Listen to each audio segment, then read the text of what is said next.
សូមជម្រាបសួរដល់សាធារណជននិងអ្នកសារព័ត៌មានជាតិនិងអន្តរជាតិជាទីរាប់អាននៅព្រឹកនេះនាងខ្ញុំសូមធ្វើបច្ចុប្បន្នភាពអំពីស្ថានភាពនៅតាមបន្ទាត់ព្រំដែនកម្ពុជាថៃក្នុងយុទ្ធភូមិភាគទី4និងយុទ្ធភូមិភាគទី5នៅថ្ងៃទី9ខែធ្នូឆ្នាំ2025នេះនៅថ្ងៃទី9ខែធ្នូឆ្នាំ2025នេះភាគីថៃនៅតែបន្តរំលោភបំពានលើបទច្បាញ់និងសេចក្តីថ្លែងការណ៍រួមស្តីពីកិច្ចព្រមព្រៀងសន្តិភាពរវាងកម្ពុជាថៃដែលភាគីកម្ពុជានិងភាគីថៃបានចុះហត្ថលេខានៅថ្ងៃទី26ខែតុលាឆ្នាំ2025ដោយបន្តធ្វើសកម្មភាពឈ្លានពានដោយប្រដាប់អាវុធសារជាថ្មីមកលើបូរណភាពទឹកដីរបស់កម្ពុជា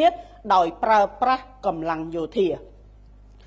កងយុទ្ធពលខេមរៈភូមិន្ទគោរពជានិច្ចនៅការសម្រេចចិត្តរបស់រាជរដ្ឋាភិបាលក្នុងការដោះស្រាយបញ្ហាព្រំដែនដោយសន្តិវិធីនិងការពារបូរណភាពទឹកដីក្នុងដែនអធិបតេយ្យស្របច្បាប់របស់ខ្លួននិងគោរពនៅបទឈប់បាញ់យ៉ាងម៉ឺងម៉ាត់និងការពារសុខសុវត្ថិភាពជូនបងប្អូនប្រជាពលរដ្ឋស្លូតត្រង់ដោយសារសកម្មភាពដ៏កក្លឿនរបស់ភាគីថៃដែលបានបើកការបាញ់ប្រហារមុននឹងឈ្លានពានមកលើដែនអធិបតេយ្យស្របច្បាប់របស់កម្ពុជាកងកម្លាំងកម្ពុជាគ្មានជំរឿអ្វីក្រៅពីការប្រើប្រាស់សិទ្ធិការពារខ្លួនក្នុងដែនអធិបតេយ្យនិងបូរណភាពទឹកដីរបស់ខ្លួនប្រយុទ្ធប្រឆាំងការឈ្លានពានខុសច្បាប់មកលើបូរណភាពទឹកដីកម្ពុជាដោយយោធាថៃ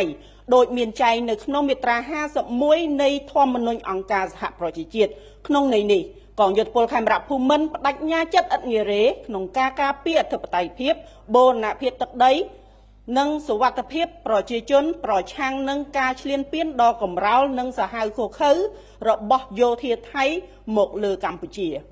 ទង្វើដ៏កម្រោលនិងខុសច្បាប់របស់ភាគីថៃគឺជាការរំលោភបំពានយ៉ាងធ្ងន់ធ្ងរបំផុតនៅបទឈប់បាញ់ដែលប្រទេសទាំងពីរបានឯកភាពគ្នាកាលពីថ្ងៃទី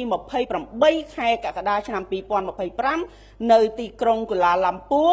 ដែលមានប្រទេសម៉ាឡេស៊ីសហរដ្ឋអាមេរិកនិងចិនធ្វើជាសាក្សីនិងសេចក្តីថ្លែងការណ៍រួមស្តីពីកិច្ចព្រមព្រៀងសន្តិភាពរវាងកម្ពុជាថៃដែលភាគីទាំងពីរបានចុះហត្ថលេខាកាលពីថ្ងៃទី26ខែតុលាឆ្នាំ2025ដែលជាកិច្ចខិតខំប្រឹងប្រែងដោយផ្ទាល់របស់ឯកឧត្តមប្រធានាធិបតី Donald Trump និងឯកឧត្តមនាយករដ្ឋមន្ត្រីម៉ាឡេស៊ី Anwar Ibrahim ក៏ដូចជាកិច្ចព្រមព្រៀងទ្វេភាគីទាំងឡាយដែលសម្រេចបាននៅក្នុងកិច្ចប្រជុំវិសាមញ្ញនិងកិច្ចប្រជុំពិសេសនៅក្នុងគណៈកម្មការព្រំដែនទូទៅកម្ពុជាថៃ GBC និងគណៈកម្មការព្រំដែនថ្នាក់យុទ្ធភូមិភាគ RBC ចំពោះស្ថានភាពព្រំដែននៅក្នុងយុទ្ធភូមិភាគទី5ចាប់តាំងពីវេលាម៉ោង20:39នាទីយប់ថ្ងៃទី28ខែធ្នូឆ្នាំ2025រហូតដល់វេលាម៉ោង8:00នាទីព្រឹកថ្ងៃទី9ខែធ្នូឆ្នាំ2025នេះក្នុងយុទ្ធភូមិភាគទី5យោធាថៃបានធ្វើសកម្មភាពបាញ់ផ្លោងយ៉ាងខ្លាំងចូលក្នុងភូមិជោគជ័យភូមិព្រៃច័ន្ទនិងបានបង្ហោះ drone ស៊ើបការនៅក្នុងភូមិសាស្ត្របឹងត្រកួននិងបានពង្រីកភូមិសាស្ត្រចូលទៅក្នុងបឹងព្រីងស្រុកថ្មពួកនិងភូមិសាស្ត្រស្រុកកំរៀងខេត្តបាត់ដំបងដោយប្រើប្រាស់អាវុធនិងយុទ្ធបកបំផ្លិចបំផ្លាញធនធ្ងន់ជាច្រើនប្រភេទក្នុងសកម្មភាពបាញ់ប្រហាររបស់យោធាថៃដែលបានផ្លោងចូលទៅក្នុងស្រុកថ្មពួកខេត្តបន្ទាយមានជ័យកាលពីយប់មិញនេះបានបណ្ដាលឲ្យប្រជាពលរដ្ឋស៊ីវិលដែលកំពុងធ្វើដំណើរនៅលើផ្លូវជាតិលេខ56បានបាត់បង់ជីវិតចំនួន2នាក់ដោយសារគ្រាប់ផ្លោងរបស់យោធាថៃបន្ទាប់មកនៅវេលាម៉ោង4:58នាទីដល់វេលាម៉ោង5:24នាទីយោធាថៃបានប្រើប្រាស់ drone ខ្នាតធំហោះស៊ើបការនិង drone ទម្លាក់គ្រាប់បែកចូលក្នុងភូមិសាស្ត្រភ្នំត្រងោលហើយយោធាថៃបានធ្វើសកម្មភាពបាញ់ផ្សែងពុលនៅតំបន់នោះផងដែរនៅវេលាម៉ោង5:30នាទីដល់ម៉ោង6:10នាទីយោធាថៃបានចាប់ផ្ដើមបាញ់ប្រហារដោយប្រើប្រាស់កាំភ្លើងប្រភេទ105មីលីម៉ែត្រមកលើទីតាំងអូភ្លុកដំរីគិតមកដល់ម៉ោងនេះយោធាថៃនៅតែបន្តសកម្មភាពបាញ់នៅឡើយឈានចូលដល់ស្ថានភាពនៅក្នុងយុទ្ធភូមិភាគទី4 ចាប់តាំងពីវេលាម៉ោង 4:45 នាទីទៀតភ្លឺដល់វេលាម៉ោង 8:00 នាទីថ្ងៃទី 9 ខែធ្នូឆ្នាំ 2025 នេះយោធាថៃបានបើកការបាញ់ប្រហារមុននៅក្នុងតំបន់ភ្នំខ្មោចនិងពង្រីកភូមិសាស្ត្រនៃការវាយប្រហារទៅតំបន់ផ្សេងៗទៀតរួមមាន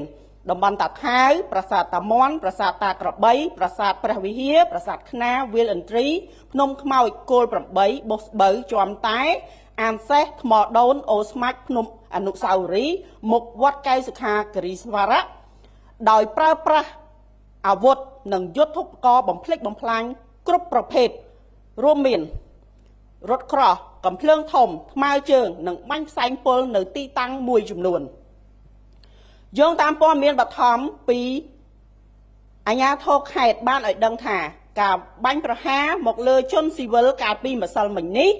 រហូតមកដល់យប់ថ្ងៃទី 9 ខែធ្នូឆ្នាំ 2025 គិតនៅត្រឹមវេលាម៉ោង 6 ព្រឹក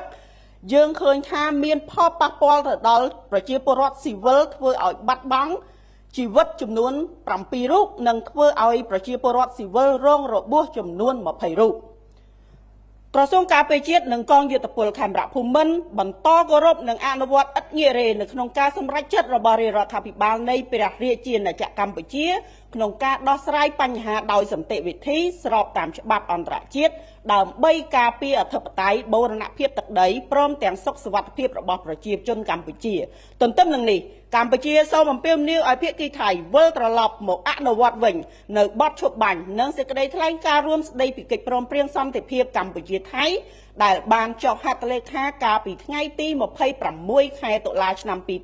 2025 ក្រោមការធ្វើជាសាក្សីរបស់ឯកឧត្តមប្រធានាធិបតីសហរដ្ឋអាមេរិក Donald Trump និងឯកឧត្តមនាយករដ្ឋមន្ត្រីម៉ាឡេស៊ី Anwar Ibrahim ដែលជាប្រធានបដូវវេនអាស៊ានចាសសូមអរគុណនាងខ្ញុំនឹងធ្វើបច្ចុប្បន្នភាពបន្ថែមទៀតនៅពេលក្រោយជូនដល់សាធារណជននិងអ្នកសារព័ត៌មានជ្រាបបន្ថែមទៀតសូមជម្រាបលា